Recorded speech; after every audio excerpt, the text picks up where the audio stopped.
buat LP dengan sendirinya itu sebenarnya nama baiknya sudah tercemar. Karena diberikan otoritas, diberikan mandat yang dijamin oleh undang-undang, ternyata kerjanya nggak bisa, itu kan nggak becus.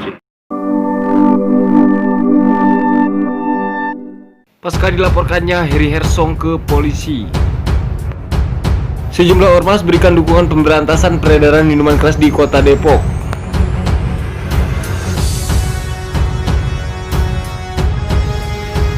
Munir tolak kriminalisasi terhadap aktivis di Kota Depok. Berbagai elemen masyarakat menyampaikan dukungannya untuk aktivis Heri Asongan alias Heri Prasetyo menyusul perseteruannya yang terjadi dengan Kasatpol PP di Kota Depok.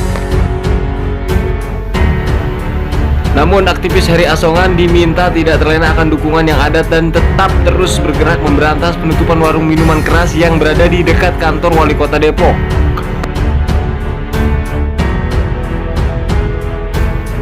Salah satu aktivis Depok, Munir, angkat bicara dan mengaku mendukung langkah Heri Asongan dalam memberantas peredaran miras di Kota Depok. Ia pun mengaku sejak lama sudah mengingatkan rekan-rekan aktivis untuk membantu pemerintah dalam rangka memberantas peredaran minuman keras. Menurutnya, Satpol PP masih memiliki kekurangan dan kelemahan terutama dalam kecepatan menutup tempat penjualan minuman keras seperti yang berada di samping kantor Wali Kota Depok. Ia juga meminta agar pemimpin terpilih dapat bekerja secara maksimal dalam memberantas atau menutup peredaran minuman keras di Kota Depok. Berikut video pernyataan salah seorang aktivis Kota Depok. Pasal itu kalau nggak salah Undang-Undang ITE pasal 27 ayat 3 tentang penistaan dan pencemaran nama baik. Kalau saya selaku aktivis melihatnya begini, ketika kinerja aparatur pemerintah itu udah nggak baik, itu udah nggak benar, itu nggak usah buat LP dengan sendirinya, itu sebenarnya nama baiknya sudah tercemar. Karena diberikan otoritas, diberikan mandat yang dijamin oleh undang-undang, ternyata kerjanya nggak bisa, itu kan nggak becus. Itu otomatis ya dengan sendirinya nama baiknya itu sudah tercemar. Kemudian saya melihat kalau pasal 27 Undang-Undang ITE ini kan sebenarnya pasal karet. Artinya banyak kawan-kawan aktivis, kawan-kawan pers yang selama kemunculan disahkannya undang-undang itu banyak yang terjerat dengan pasal itu sebenarnya. Ya artinya ya saya melihat memang pasal ini digunakan oleh kepentingan-kepentingan tertentu untuk membungkam daya kritis kawan-kawan yang menyoroti kinerja, yang menyoroti tentang otoritas yang diberikan oleh undang-undang kepada aparatur pemerintah. Kalau kita lihat substansinya begini itu sebenarnya.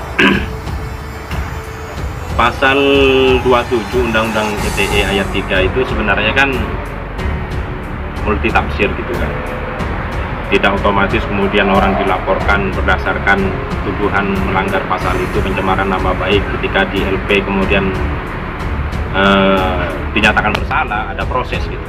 Kita tahu di situ di dalam pasal 27 ayat 3 itu ada unsur konten, juga ada unsur konteks.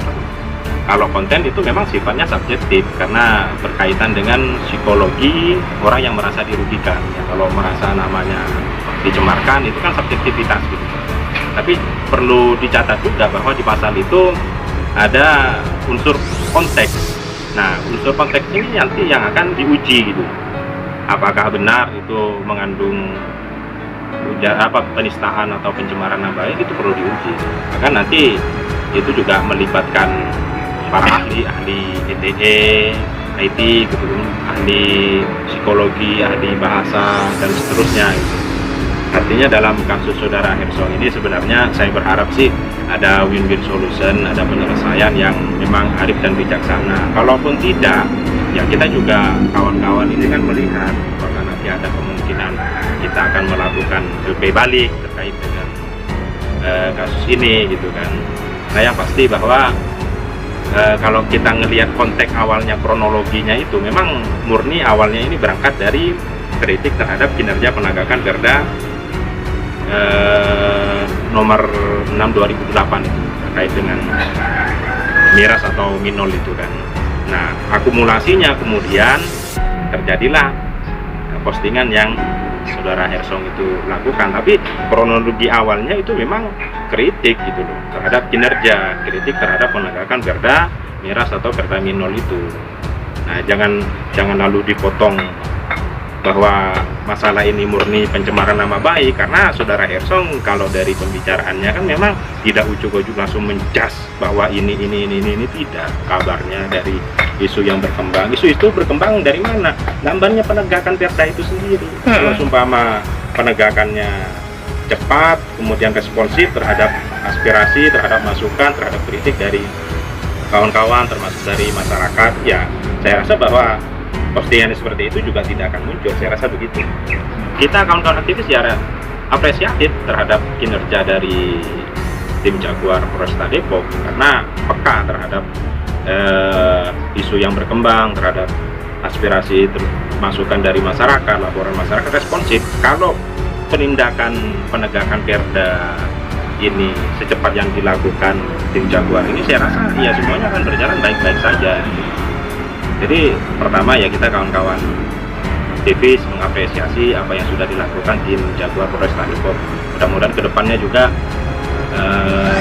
tim Jaguar juga lebih aktif lagi, lebih giat lagi melakukan razia, kemudian penutupan terhadap penjualan minuman beralkohol di luar perizinan gitu. Artinya tidak memiliki legalitas gitu. Yang tidak memiliki legalitas, yang tidak memiliki perizinan, yaitu jangan sampai kemudian dibiarkan sehingga menjadi jamur di kota Depok ini yang mengusung